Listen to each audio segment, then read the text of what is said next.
오늘 진짜 귀한 육아 대디 분을 모셨습니다. 지금 현재 36개월 아들을 키우고 있는 리오 아빠 김재홍이라고 합니다. 임신이나 출산 이 과정에서 사실은 뭐 남자들이 할 수 있는 역할은 정말 극히 미미하거든요. 좀 열심히 육아라도 하자. 엄마들은 굉장히 이 목숨을 걸고 아이를 낳고 본인의 몸에서 이 한 생명을 잉태를 하는구나. 육아를 하면서 아이와 함께 하면서 정말 행복한 감정, 좌절감, 뭐 나 자신에 대한 실망, 짜증, 충만감 이런 여러 가지 감정들이 있는데 지금 와서 이제 정리를 해보면 아이가 밥 먹는 모습을 보다가 이런 느낌이 들더라고요. 아, 내가 이렇게 외롭고 연약하고 약한 이런 존재인데 이 아이한테는 제가 온 우주가 되어버리는 그 압도적인 느낌과 무서움이 들이닥치면서 이제 무서움까지 배가가 되는 거죠. 아이가 아플 때 더 증폭이 돼서 또 다 나 때문인 것 네, 같고 내가 추운데 안 나갔더라면 어땠을까. 좀 불편하실 수도 있는 이야기라서 그럼에도 불구하고 좀 이런 이야기들이 필요하지 않을까라는 생각에서 용기를 내서 나오게 됐습니다. 정말 체력적으로 너무 힘들어요. 네, 안녕하세요. 최윤아의 슈필라움의 최윤아입니다. 오늘은 제가 진짜 귀한 분을 모셨는데요. 뭐 아무리 세상이 많이 바뀌었다고 하지만 아이 아빠가 전담으로 주 양육자가 되는 경우는 거의 보지 못했었거든요. 제가 그런 분을 찾게 되어서 인터뷰 요청을 드렸고 감사하게도 나와주신다고 하셔가지고 오늘 진짜 귀한 육아 대디 분을 모셨습니다. 안녕하세요. 네, 안녕하세요. 예, 저는 이제 유네스코 산하 국제기구에서 근무를 하다가 2022년 1월부터 육아휴직을 쓰고 지금 현재 36개월 아들을 키우고 있는 리오 아빠 김재홍이라고 합니다. 40대 중반이고요. 늦은 나이에 저랑 아내랑 같이 결혼을 해가지고 40 넘어서 이제 리오를 낳았어요. 그래서 체력적으로도 굉장히 힘든 나날을 보내고 있고 결혼은 6년 차입니다. 40대 중후반이신데 굉장히 어려 보이셔가지고 좀 1차 염색했어요. 충격을 정말 염색했습니다. 받았고 이거 나온다고 그래서 좀 더 의미가 있는 것 같은 게 사실 40대에 아이를 낳고 키우는 거는 저는 30대 후반에 둘째를 낳았는데도 너무 힘들었거든요. 근데 네. 출산하신 분도 힘들지만 40대에 아이를 키우는 게 너무 힘든데 체력적으로 네. 사실 요즘에는 다 출산 시기가 늦춰지다 보니까 이런 부부가 굉장히 많을 것 같거든요. 맞아요. 40대 이제 출산을 딱 했을 때 몸 상태라든지 마음이라든지 좀 어떠셨어요?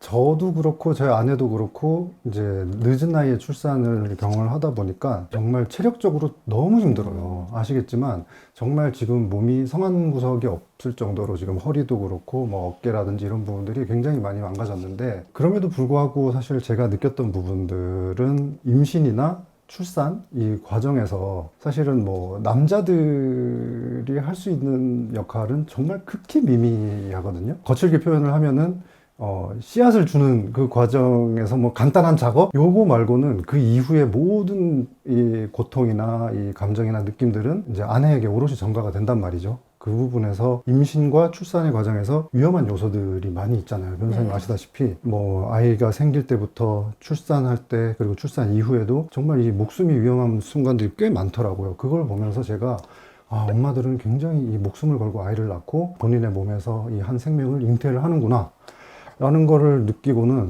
참 존재하고 있는 이 지평 자체가 너무 다른 거죠. 그래서 절대 이렇게 이해할 수 없지만 그래도 좁힐 수는 있지 않을까 라는 생각으로 좀 열심히 육아라도 하자. 그러면 나는 육아라도 열심히 해야겠다라고 해서 겁없이 육아휴직을 3년을 쓰고 지금 이렇게 뛰어들었는데 너무너무 힘들지만 보람된 생활을 하고 있어요. 제가 이제 인스타에 올려주신 글을 보고 사실은 연락을 드렸는데 네. 거기서 제가 약간 꽂혔던 단어가 사실 고독이라는 단어였는데 사실 저도 진짜 외로움을 안 타는 사람이거든요. 저도 그래요. 혼자 노는 거 제일 좋아하고 네. 근데 아이를 키우는 그 아이가 태어나서부터 36개월까지의 기간 동안 그 외로움이라는 단어가 무슨 말인지 너무 그 단어의 의미를 처음 깨닫는 것 정도의 느낌이었는데 같은 감정을 느꼈다라고 네. 적어주셔서 그래서 제가 예전에 메리질에 대해 썼던 게 남녀가 이 역할을 바꿔서 했을 때 같은 감정을 느낀다고 나는 확신한다. 네.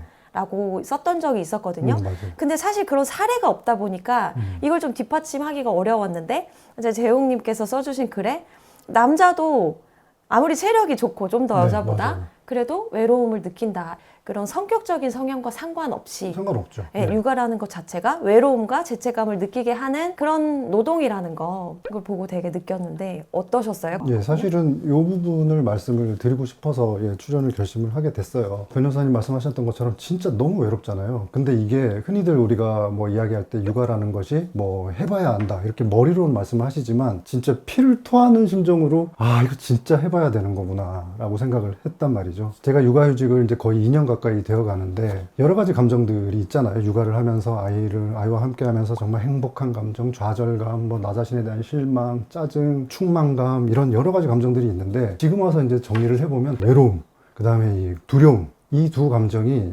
정말 가장 강렬한 감정이었던 것 같은데 외로움 같은 경우에는 특히나 이제 아이랑 하루 종일 시간을 보내고 저녁 먹을 때 어둑어둑 이제 땅거미가 싹 내려오는데 집이 너무 조용한 거죠. 예, 하루 종일 어른이랑 대화를 해보지 못하고 아이랑 부대끼면서 내려앉은 이 땅거미 속에서 밥 먹는데 식기 소리 달벼락달벼락 거리는 소리도 굉장히 크게 들리고 집이 왜 이렇게 조용한지 그 적막감이 되게 싫었어요. 그래서 성인이랑 이렇게 올바른 시선에서 이야기를 해야 해소가 되는 부분들인데 아이랑 계속 눈높이를 맞추면서 이야기를 하다 보니까 너무너무 외로운데 세상에 온 우주에 나밖에 없는 느낌. 이 정말 그 순수한 외로움을 처음 이제 경험을 했는데 아이가 밥 먹는 모습을 보다가 이런 느낌이 들더라고요. 아, 내가 이렇게 외롭고 연약하고 약한 이런 존재인데 이 아이한테는 제가 온 우주가 되어버리는 어떻게 보면 저는 개인적인 빅뱅이라고 표현을 하는데 이런 개인적인 빅뱅을 경험을 해버리니까 그 압도적인 느낌과 무서움이 들이닥치면서 이제 무서움까지 배가가 되는 거죠. 내가 하는 모든 행동들이 이 아이한테 영향을 미치고 이 아이의 평생에 영향을 줄 수도 있다는 이 압도적인 느낌. 그런데 이제 이 외로움과 무서움이 아이가 아플 때 더 증폭이 돼서 극화되죠, 정말. 또 다 나 때문인 것 예, 같고 내가 추운데 안 나갔더라면 어땠을까부터 맞아요. 해서 그런 그쵸. 느낌들까지 해가지고 이 아이는 열이 펄펄 끓고 있고 이런 것들이 진짜 그 상황에서 너무너무 아내가 보고 싶더라고요. 아내가 지금 이제 밤 10시나 넘어서 이제 퇴근을 한단 말이에요. 그러면은 그 시간을 다 이제 오롯이 저 혼자 감당을 해야 되는데 주 양육자와 아니면 육아를 열심히 도와주는 사람의 가장 큰 차이는 뭔가 이 모든 책임이 나한테 온다라는 맞아. 이 느낌, 이 압도적인 두려움. 정말 아이가 아플 때는 너무너무 보고 싶어요, 아내가. 책임을 분담하고 체력을 네. 분담할 수 있으니까. 오죽하면 의사 선생님보다 아내가 더 보고 싶을 정도로 이 외로움과 이 두려움이라는 이 감정의 쓰나미가 있는데 덮쳐오는 쓰나미를 제가 이제 어떤 방벽을 세워서 혼자 막 간신히 막고 있는 느낌인 거죠. 이게 막 쓰러질 듯 막고 있는데 밤 10시쯤 드디어 아내가 아 힘들었지 하면서 현관에서 막 허겁지겁 달려와서 같이 방벽을 팍 그 느낌 때문에 그래서 저는 육아하면서 아내에 대한 정의가 조금 하나 또 생겼어요. 아이가 아플 때 진짜 제일 보고 싶은 사람. 외로움과 이 두려움이라는 감정이 참 육아하면서 많이 힘든 것 같아요. 이제 우리가 서로 사랑해서 결혼을 했고 어떤 결과물인 아이가 태어났으니까 서로 역할 분담을 해서 잘 키우자 이렇게 하면은 문제가 없는데 서로에게 계속 책임을 씌우면서 맞아요. 이건 네 책임이지 네가 제대로 했어야지. 심지어 저한테 찾아오시는 분들은 아이가 아픈 것도 상대방이 안 그래도 죄책감을 느끼고 있는데 그거 잘했어야지 이러면은 이제 뭐 이혼으로 맞아요. 많이 이어지거든요. 그래서 굉장히 좋은 부부의 예를 또 이렇게 협업의 예를 보여주시는 것 같아가지고 많은 분들한테 너무 귀감이 되는 것 같고 또 아내분이 집에 들어오실 때 본인도 분명히 밖에서 너무 힘드셨을 거잖아요. 맞아요. 하루 종일 일하고. 근데 힘들었지 하면서 들어오는 맞아요. 태도 예, 자체에서 그 육아는 우리가 함께하는 것이라는 생각을 당연히 갖고 계신 거고 그게 또 하루 종일 힘들었던 그 육아하는 사람 입장에서는 너무너무 큰 위로가 되고 다음 날을 다시 살아갈 수 있는 힘이 되는 것 맞아요. 같거든요. 저는 이제 사실 개인적으로 좀 고민이 많았었습니다. 왜냐하면은 어떻게 보면 제가 하고 드리는 말씀들이 일반화할 수 없는 이야기고 육아휴직을 3년이나 쓸 수 있는 당신의 이야기가 아니냐라고 이렇게 말씀하실 수 있는 분도 계실 것 같고 아니면 어떤 상황에 의해서 혼자 아이를 돌보고 계신다거나 아니면 아이가 없는 분들이 들으셨을 때는 좀 불편하실 수도 있는 이야기라서 그럼에도 불구하고 한 아이를 키운다거나 더 나아가서 한 생명을 키운다는 일에서 느끼는 경험이나 감정들이 여러분들에게 참 많은 공감이나 이런 부분들 불러일으킬 수 있을 것 같고 또 더 나아가서는 뭐 우리 사회적으로도 좀 이런 이야기들이 필요하지 않을까라는 생각에서 용기를 내서 나오게 됐습니다.